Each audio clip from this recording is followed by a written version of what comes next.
भगवान के भजन में है। अगर भजन नहीं किया तो भला नहीं हो सकता। काहे को बोझा लादे है चिंता का, अब आगे क्या होगा वही होगा जो मंगल भवन रचे हैं। बिल्कुल विश्वास करो। सुनो भरत भावी प्रबल बिलख कहो मुनिनाथ, हानि लाभ जीवन मरण जस अपजस विधिहान।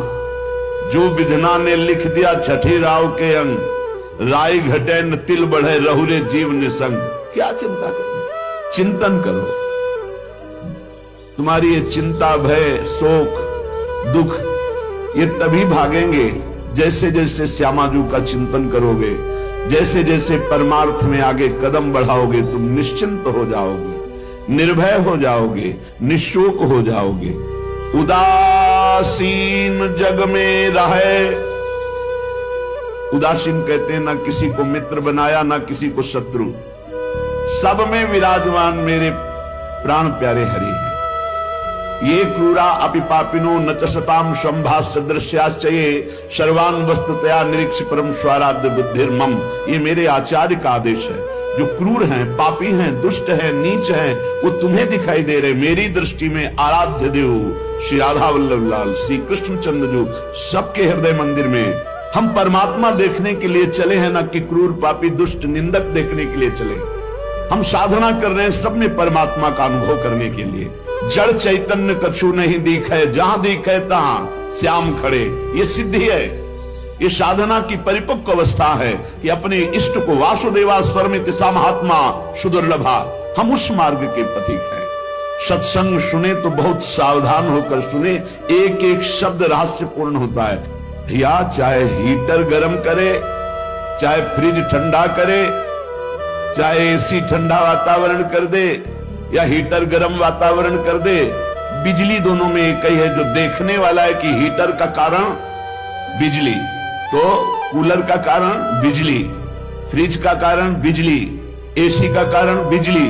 वो केवल बिजली देख रहा है कि इन यंत्रों में चलने की सामर्थ्य नहीं, ये बिजली से चल रहा है। लेकिन उस यंत्र का प्रभाव है कि वो गर्मी फेंकता है, उस यंत्र का प्रभाव शीतलता फेंकता है, पर दोनों का कारण बिजली है। ऐसे ही इस जड़ चैतन्य में, इस सत असत में, इस उच्च और नीच में, महात्मा और दुरात्मा में क्रियाएं जमीन आसमान का अंतर। पर साधक क्रिया दर्शन नहीं करता, साधक कारण तत्व को देखता है। तो कारण श्री हरिवंश भनम, कारण परम तत्व वही है, दूसरा नहीं।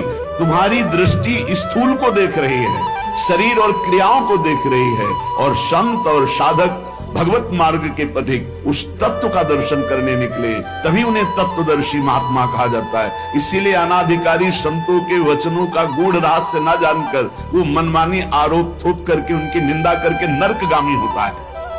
तो कह रहे उदासीन जग में रहो। तुमसे कोई मित्रता का व्यवहार करे तो जय जय, और शत्रुता का व्यवहार करे तो जय जय, क्योंकि उसकी मति है।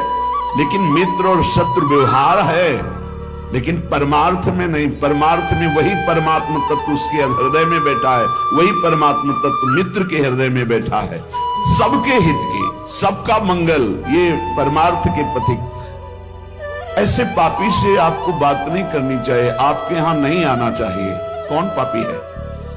पापी कौन है? हमारी समझ में पापी उसे तुम कहते हो जो भूल गया है, अपने स्वरूप को भूल गया, भगवान का विस्मरण हो गया, वही माया के गर्त में गिर गया।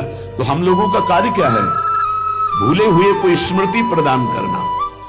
ये जो ज्ञान है ये स्मृति प्रदान करता है। नष्टो मोहा स्मृति लब्धा तत्प्रसादान मयाच्युता। तो संतों के हृदय में बैठ के कौन बोलते हैं? गोविंद ही तो बोलते हैं। तो गोविंद की वाणी क्या करती है? नष्टो मोहा, मोह का नाश करके और भगवत स्मृति जागृत कर दे। पापी से घृणा मत करो, उसका पाप दूर हो जाएगा तो महात्मा हो जाएगा। कोई दुरात्मा नहीं है, भूल है, भ्रम है, अज्ञान है, अविद्या है। इसका नाश हो जाए तो महात्मा ही है, वो परमात्मा ही है। यही बात समझने के लिए तो साधना की जाती है। इसलिए ना किसी से द्वेष करो, ना किसी से राग, ना किसी से अपनापन, ना किसी से परायापन। सब में एक श्री भगवान विराजमान है। ये सारा संसार स्वयं श्याम सुंदर बने हुए हैं। मत्ता परतरम